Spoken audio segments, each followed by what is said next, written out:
Time now to talk to another author. I love when we get writers that come on the show, talk about their books.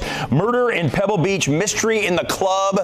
Oh my gosh, this is going to be a great one. Let's bring in right now Fiona Mackenzie. She is the author. Fiona, good to see you. How are you?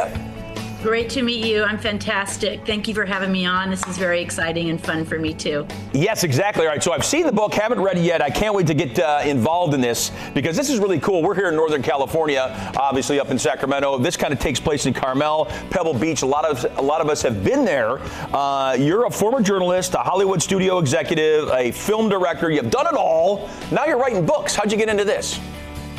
Well, it's all part of the same journey, journalism, writing, storytelling. Then I was given the opportunity to work with cameras and television crews and eventually worked on some television series. And I got the bug for that, for entertainment and writing narrative. And people often say, write what you know. And I do write thrillers. That's kind of my sweet space in the TV and film world. But growing up in Pebble Beach and Carmel, every time I would tell someone that I grew up there, there were so many questions. People were like, what's it like? What's Big Sur like? How far apart is it? What are the beaches like? What are the people like? So I sort of noodled around with that idea during COVID, like many people, and came up with this concept and this family. It's a couple of families. Cool. And it's a very Northern California-based story, and I hope you guys enjoy it. And the book number 2 is on the way. Book number 2 is on the way. All right. So obviously it's a mystery. Can you give us a little bit more about like what the book's all about? There's a murder in Pebble Beach. I mean, that doesn't happen too often, I don't think. Well, you never know. Rich people like to kill each other now and then. Right, sure. It's an emphasis on mystery. It's sort of a large family with tentacles in the UK, New York, and Carmel. And the father of the family has an almost lethal car crash and goes into ICU. And he's on he's on life support.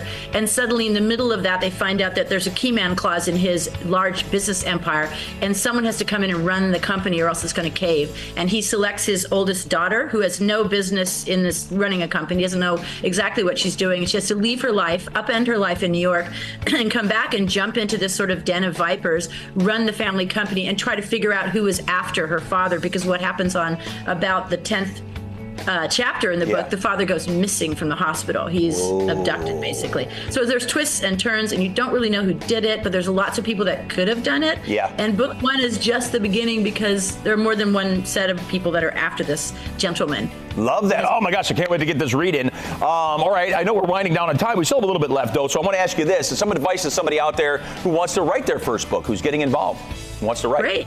Great question. And it was a little intimidating for me, too, at first, because writing screenplays is not the same as writing novels, which is, a much higher page count and word count. I would say I always treat it like you're training for a marathon. Sleep well, eat well, don't have too many outside distractions, and try to write as many pages a day as you can. If you have half an hour a day, that's great.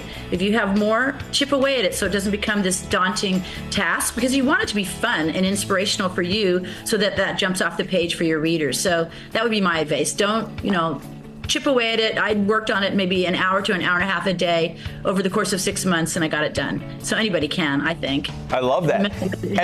And we should say the book is doing well on Amazon right now, doing very well, multiple 5-star reviews. So you got to be very excited about that. I know you've got a copy. I got to get my copy, but that's great. I know. I thought we sent you one. I'm so sorry. That's okay. That. We can get it on Amazon, obviously, because it's doing so well there.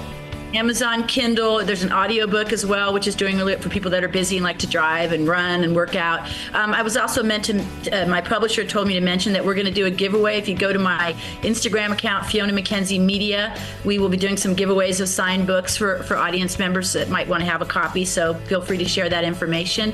And Carmel and Pebble Beach and Big Sur are wonderful places to visit, so please do. I'll be doing a book signing there towards the end of June. If anybody's in town, we can put up more information on that. Love that. And, I think I want to make one little quick point. Sure. People like Oprah and Dolly Parton have been firm, supporters of this.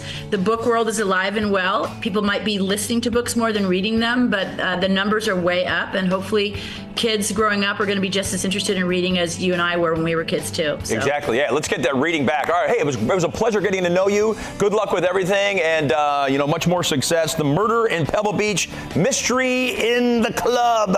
And if you're down that way, go meet Fiona. She's going to be there. She's going to do a book signing and all that good stuff. Again, Fiona, thank you so much. There's all your information right there on the screen. She's got her Instagram for you. Go look her up and get this book. It sounds like a good one.